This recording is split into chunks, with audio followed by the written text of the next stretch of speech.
Guille, por favor, rápido que estamos ya casi concluyendo. Sí, Activa el micrófono.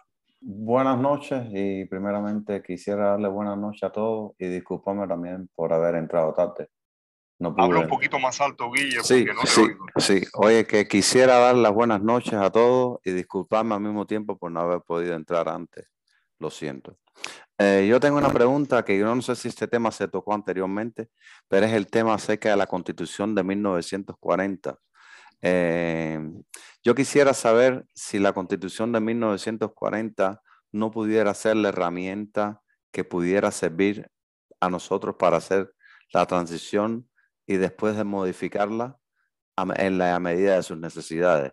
Quisiera saber si, ¿cómo se llama? Si eso también pudiera ser una cosa viable y cuál es tu opinión con respecto a eso, Ariel. Muchas gracias. Bueno, Guillermo, mira, excepcionalmente te voy a responder esta pregunta porque no estabas en el preámbulo ni tampoco desde el inicio, donde esta reunión interactiva no iba en función de la Constitución del 40, iba en función del proceso constitucional en Chile, inspirado en la Constitución suiza y lo que representaba una democracia semidirecta y la forma de gobierno suizo. No obstante, te voy a aclarar algunos puntos desde mi objetividad. En primer lugar, la Constitución del 40 se pone en función de una división política administrativa que no tiene nada que ver con la actual división política administrativa, que no responde a meros caprichos de Fidel Castro, de Hipólito o de Raúl, ¿cómo se llamaba el pendenciero este? Raúl, porque tiene un nombre, el segundo nombre es hasta de noble, bueno, no me acuerdo, de persona noble, Modesto, Raúl Modesto. No estamos hablando de que ellos hicieron solo eso por arbitrariedad, no era porque era necesaria esas divisiones políticas administrativas acorde con las producciones locales de cada región especificadas en sus propios recursos naturales. Ese es en primer lugar. Te estoy dando mi opinión, mi opinión objetiva. Es decir, ya desde el punto de vista político-administrativo y de la manera en que los cubanos, que somos cubanos, que salimos de Cuba ayer o antier o hace algunos años, nos concebimos. Incluso a mí me molesta mucho una provincia, el nombre de una provincia que se llama Granma, cuando en realidad se debería llamar Cauto, que es el accidente geográfico hidrológico más importante que tiene el archipiélago cubano. Pero bueno, fueron cuestiones políticas de su momento. Ahora bien, esa es una cuestión para mí medular. En segundo lugar, hay cuestiones ya propiamente inherentes a derechos y libertades que en aquel momento fueron avanzadas, pero que en estos momentos son inoperantes, teniendo en cuenta ya sea derechos de minorías que en aquel momento ni se contaba con ellas, porque sí estaban en aquel momento las raciales que no eran minorías, dicho sea de paso en Cuba, no eran minorías. Pero ahora existe otro tanto bueno, ya saben, todos los movimientos, esté de acuerdo yo o no esté de acuerdo, que no es ahora, ni me importa a mí tampoco expresarlo, porque no es el contexto que se está hablando del feminismo y de los homosexuales y los trans y otras cosas que no te puedo decir porque no tengo capacidad mental para poder memorizar todas las personas involucradas que no se hallan como lo que son. Entonces, lo que te quiero decir con esto es básicamente que hay un contexto también en lo que es el marco social desactualizado. Pero adicionalmente, no creo en ninguna constitución que avale como sistema de gobierno el presidencial.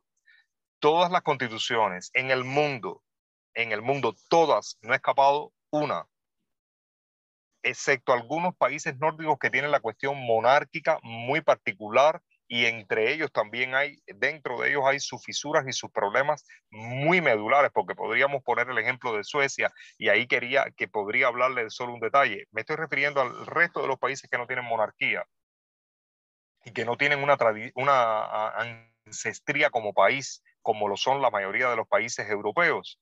Te estoy hablando básicamente de que el sistema presidencialista lo único que ha generado es bipartidismo, es decir, polarización grave dentro de la sociedad, ha generado populismo y ha generado una corrupción impresionante. No ha habido uno que no haya escapado de eso. No lo ha habido. En el caso de Suecia, que tiene además una monarquía también, que tiene un sistema particularmente parlamentario monárquico, reconocen poderes limitados en el poder del Estado al primer ministro. Sin embargo, habría que hablar cuestiones estructurales de la sociedad desde el racismo, que en su momento, porque cuando las personas hablan del fascismo y de la discriminación racial y la superioridad aria, piensan que eso surgió en la cabecita del triste y célebre por daños Hitler, pero no fue Adolfo el que lo creó. Fueron los antropólogos famosos suecos los que desarrollaron desde la universidad, básicamente, toda la teoría discriminatoria, y comenzaron a medir a todos sus integrantes, a la población Suecia, para hacer todos los patrones de discriminación, en los cuales se avalaron una serie de políticos y médicos y demás antropólogos en Alemania, que copiaron todo ese modelo y lo pusieron en práctica como un mecanismo de discriminación. Entonces, en todas partes cuecen habas. Lo único que te puedo explicar a ti respecto a la Constitución del 40 y a cualquier Constitución es que la Constitución no precede a ningún gobierno.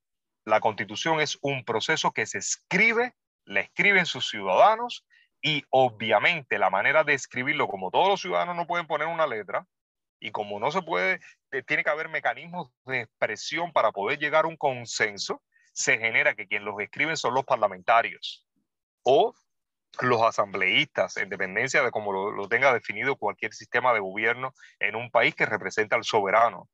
Y justamente es el soberano el que le escribe, pero a través de todo ese sistema de organización social que se ha creado. Por tanto, ninguna constitución precede a un sistema de organización social, ninguna. Al revés, cuando la sociedad está organizada, es entonces que existen los mecanismos viables para escribir una constitución que represente por igualdad de libertades y derechos a todos sus individuos.